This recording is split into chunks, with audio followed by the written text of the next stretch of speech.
Welcome back to Vuln Vibes. Today we're doing a deep dive into CVE 2025-20188. This one's a big deal. It affects Cisco iOS XE wireless LAN controllers. And when we say big deal, we mean it's scored as a CVSS 10. Wow, yeah, 10 out of 10. That's unauthenticated remote root access. Critical stuff for anyone in security. Absolutely. So let's unpack it. The heart of the vulnerability is within the out-of-band AP image download feature on the Cisco WLCs. Okay, out-of-band AP image download. What's the actual flaw there? Well, it seems that when this feature is turned on, it includes a hard-coded JSON web token, a JWT. A hard-coded token. Oof, that's generally not great. No, it's really not. Embedding secrets like that is, well, a known anti-pattern in security. It makes things brittle. So how does an attacker actually use this? What's the vector? Right. So an attacker who doesn't need to be authenticated at all can send specifically crafted HTTPS requests directly to the AP image download interface. And because that JWT is just sitting there hard-coded. Exactly. It lets them effectively bypass the normal security controls. It's like having a master key just left in the lock. Okay, so they bypass authentication. What can they do then? What's the impact? Well, this is where the CVSS 10 comes from.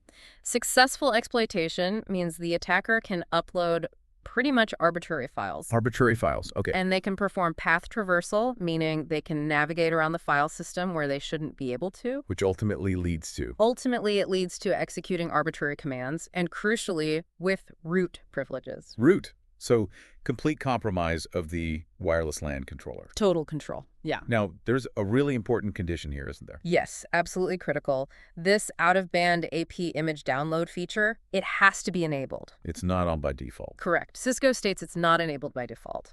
But, configurations change, features get turned on for specific reasons. So everyone running these controllers needs to verify. Don't just assume it's off. Precisely. You have to check. The feature itself is meant for, updating access point firmware out of band, but the way it was implemented here, well, it opened this door. And affects quite a range of products, right? The Catalyst 9800s. The Catalyst 9800 wireless controllers, cloud, embedded standalone versions. Also, the embedded wireless controllers on Catalyst access points themselves. So a fairly wide potential footprint. Okay, verification. How do people check if this feature is enabled on their device? Thankfully, Cisco provided a specific command. You need to run show running config include upgrade. Show running config include upgrade. Yeah.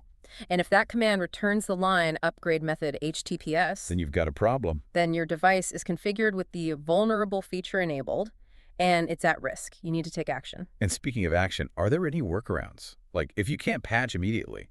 Unfortunately, no. Cisco's advisory is clear on this. There are no workarounds to directly address the vulnerability itself. That hard-coded token really requires a code fix. So the immediate step is? Disable it.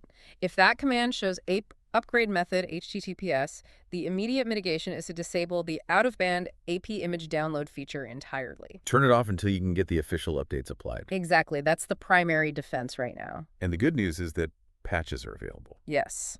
Cisco has released free software updates to fix CVE 2025-20188.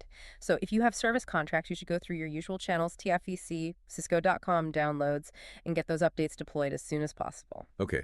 What about the threat landscape? Are we seeing this exploited in the wild yet? Well, as of the time Cisco released the advisory, their Product Security Incident Response Team, the PSRT, wasn't aware of any public announcements or active exploitation. Go CVSS 10.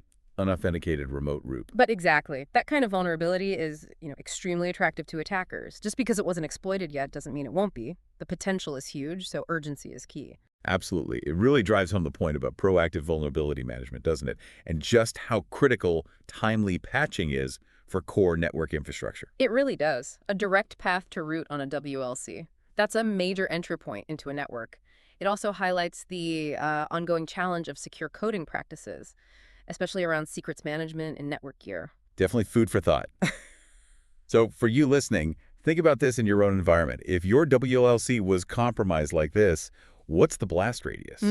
How does that impact your network segmentation, your access controls? What other layers of defense might maybe limit the damage even if an attacker got root on that box? Yes. That kind of defense in-depth thinking is crucial. It's a constant process, right? Continuous vigilance. Indeed. That's all the time we have for this deep dive. Thanks for tuning in to Vuln Vibes.